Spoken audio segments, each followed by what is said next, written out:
Support. The maestro, please! Well, we certainly have more than 3 albums this week. This'll be for the week of April 11th, 2020. On this day in music back in 1967, recording wrapped up on Marvin Gaye's version of I Heard It Through the Grapevine. It was originally intended to be a Gladys Knight and the Pips song, but obviously it is now very much associated with Marvin Gaye. Despite the longer playlist, still nothing in the classical genre. Don't mean a thing if it ain't got that swing. What a wonderful world.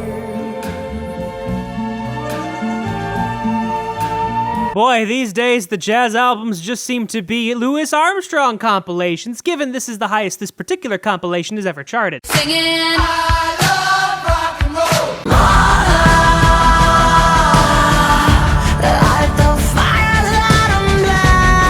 In this moment's 7th studio album, recording for this started all the way back in October of 2018. That being said, the singles that came out for this album only recently came out in January, February, and March of this year.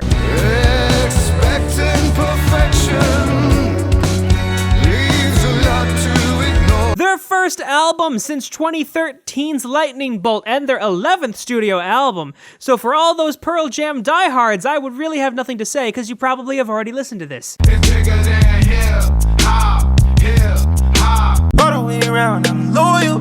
I got money on me, and I'm loyal. I got money in my pocket, I'm loyal. His first studio album to not follow the Party Next Door moniker, because Party Next Door 2 was his first studio album, and Party Next Door 3 was his second studio album. The original Party Next Door was actually a mixtape.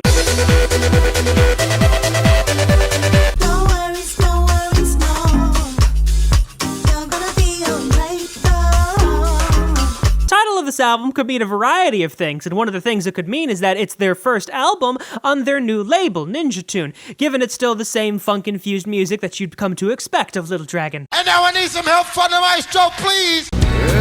Expecting perfection leaves a lot to ignore. Starting to see a trend with some albums making it up here, like that new Green Day one, the new Tool one, and now the new Pearl Jam one. What year is it? Can't handle myself.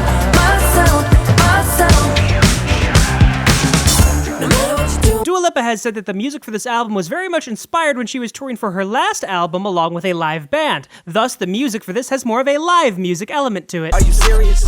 I swear my money is serious. Okay, all my checks, I just be clearing it. She suck my dick till she get delirious. Okay, jump on the jet. He released 2 more promotional singles from this album this week, those being That's Iraq and Sanguine Paradise. Is it easier to stay? Is it easier to go? I don't wanna know. But I know that I'm never ever gonna. Fun fact, the name of this album is actually an acronym for the first letters of all the band members' names, in order: Callum, Ashton, Luke, and Michael. Where are you now when I need you most? I'd give it all just to hold. If you listen very closely to the song Scared to Live, you'll hear an interpolation of Elton John's Your Song, written by, of course, Elton John, as well as his songwriting partner, Bernie Taupin. Playlist is like twice as long this week, so hopefully you have some free time, as I know many of you do, to listen through all of it. And now I need some help from the maestro, please! Maestro,